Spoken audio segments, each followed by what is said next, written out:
गंगापूर धरणातून पाण्याचा विसर्ग पुन्हा वाढवण्यात आलाय।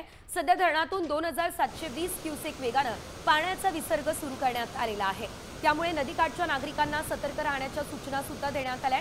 धरणाच्या पाणलोट क्षेत्रामध्ये पावसाचा जोर वाढल्यास टप्प्याटप्प्याने विसर्ग आणखी वाढणार आहे।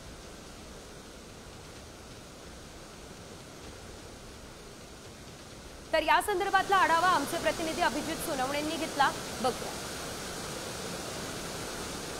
नाशिकच्या गंगापूर धरणातून पुन्हा एकदा पाण्याचा विसर्ग वाढवण्यात आलेला आहे। आज सकाळी 10 वाजेपर्यंत गंगापूर धरणातून 1760 क्युसेक वेगाने पाणी सोडलं जात होतं। मात्र सकाळी 10 वाजता धरणाचे आणखी 2 दरवाजे उघडण्यात आलेले आहेत आणि या एकूण 4 दरवाजांमधून 2720 क्युसेक वेगाने आता गोदावरी नदी पात्रामध्ये पाणी सोडायला सुरुवात झालेली आहे। हे पाणी जे आहे हे साधारणपणे पुढच्या 2 ते 3 तासामध्ये नाशिकमध्ये रामकुंड आणि गोदा घाटाच्या परिसरामध्ये पोहोचणार आहे आणि त्यामुळे पुन्हा एकदा रामकुंड आणि गोदा घाटाच्या परिसरामध्ये गोदावरीच्या पाणी पातळीमध्ये मोठी वाढ होणार आहे।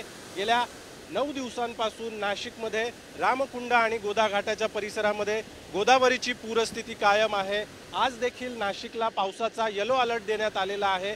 गंगापूर धरणाच्या पाणलोट क्षेत्रामध्ये पुन्हा एकदा पावसाला सुरुवात झालेली आहे आणि त्यामुळे धरणातून करण्यात येणारा पाण्याचा विसर्ग वाढवण्यात आलेला आहे। कॅमेरामन प्रवीण काळबांडेसह अभिजित सोनवणे, साम टीव्ही, नाशिक। आता isakal.com आहे देशातील नंबर 1 ची मराठी न्यूज वेबसाईट। प्रत्येक अपडेटसाठी isakal.com ला नक्की भेट द्या।